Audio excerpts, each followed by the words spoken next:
our goals today, we're here gathering for our kickoff breakfast for the membership campaign, and our goal is to motivate our team members.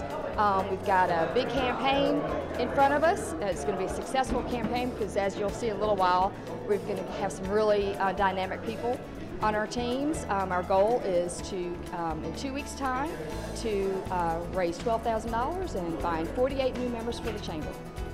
And we've got a great person to motivate us this morning. Bruce Brumfield, CEO of Founders Federal Credit Union, and Bruce is a past chairman of the Lancaster County Chamber of Commerce. Bruce?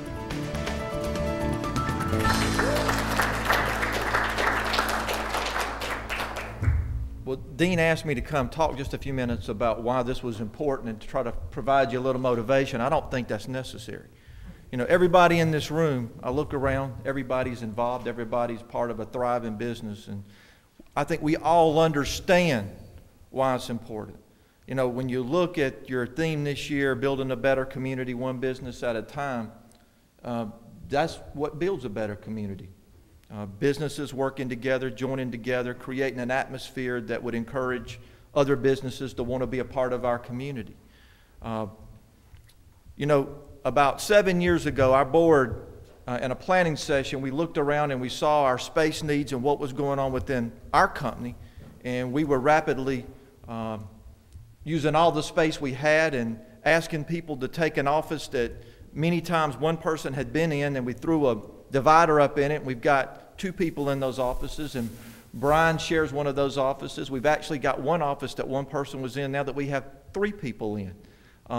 So we were using all the space we have, and you know, we just maxing out, and it became very apparent that we were going to have to do something for some additional space. And the decision was made, number one, do we continue what we've done in the past and buy another building and become even more spread out, or do we look at consolidating, you know, the operations under one roof? And that was a very easy decision to make, and that was we all needed to be under one roof. Well, then the next question comes is, where do you want to be headquartered? And I'm happy to say that decision was even easier than the decision to be under one roof. For Founders Federal Credit Union, Lancaster's been home for 60 years. As long as I'm living, breathing, it'll always be home.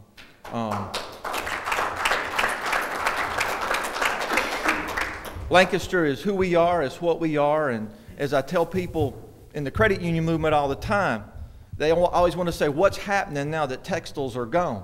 Let me just tell you, we're a textile credit union. We were formed a textile credit union, we'll die a textile credit union.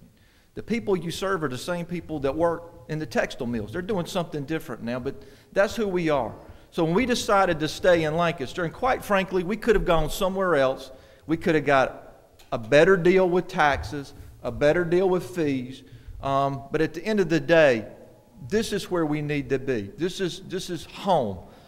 We've got a chance working with everybody here to make Lancaster, again, what it should be, a very proud, progressive county and part of a county network that makes South Carolina a state that businesses want to become part of, that people want to live in, and that tourists want to visit. And that's our goal. And it starts one community at a time. And certainly in Lancaster, much like the other little rural counties that we touch, we've seen hard times these last couple of years. The economy's not been real kind. And you're going to have that when you go call people today. They're going to give you every reason in the world why they can't afford $271 to be part of a chamber. But they're excuses. They're not valid reasons. Now, there may be some businesses that really can't afford that. But when I look at that list right there that's sitting on your tables, and I see those businesses on there, I see a lot more of them on there that I know can afford it than I know possibly cannot. Because I look at those businesses and I see people that I personally do business with. I see businesses that our company does business with. And when you know how much business you do with someone, it does not bother me one bit at all to call them and say, look, I see you're not a member of the chamber. It's important that you become a member. It's important that you give back to the community that you're participating, taking from. And that's the bottom line. If we all give a little bit back and we all bring a little bit to the table, our communities can be so much better than what they are. If you look, you got a goal of $50,000. You've got 6 teams, multiple members on a team. If everybody can just get one business, you can do it. I'm going to tell you how easy it is. I walked in, looked at the list, called a person, said, look, you really need to join the chamber. They said, I've been thinking about it. I said, well, now's the day that you stop thinking and you start doing. And they said, okay. It's not hard. All you got to do is ask, folks. You just got to ask. And as my grandfather used to say, the best time to do something worthwhile is between yesterday and tomorrow. So today's the day. Today's the day. And I promise you, you're going to get told no. Getting told no don't bother me. I get told no all the time. But I'm going to ask again tonight if I'm breathing. I promise you that. But it's not that big a deal. You know, it's just part of life. People tell you no. Move on to the next one. But I promise you, you can sell this membership. When you look at the value it brings, and Dean was showing me some of the information he's got laid out.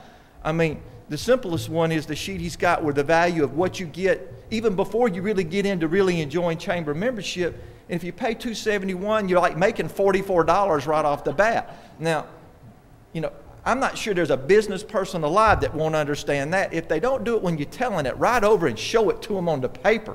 But I do think that the goal Dean said is very doable.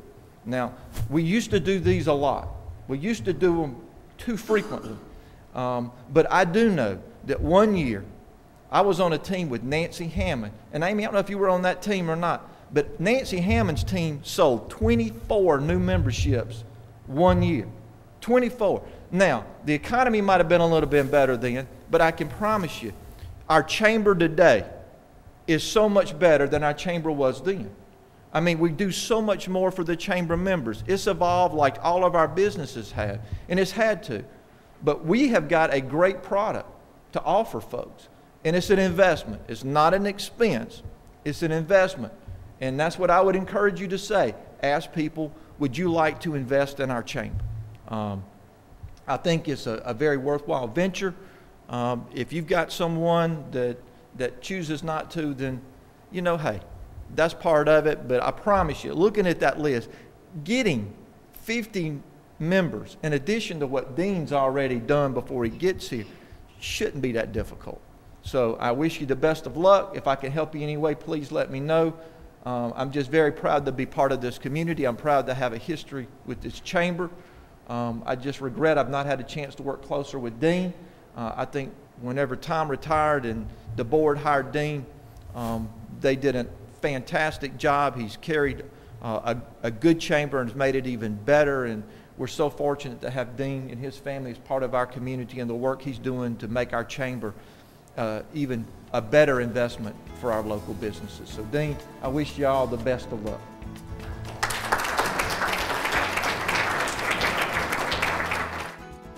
For more information on your Lancaster County Chamber of Commerce, call 803-283-4105 or visit us on the World Wide Web at www.lancasterchamberssc.com. Lancaster County Chamber of Commerce, building Lancaster County one business at a time.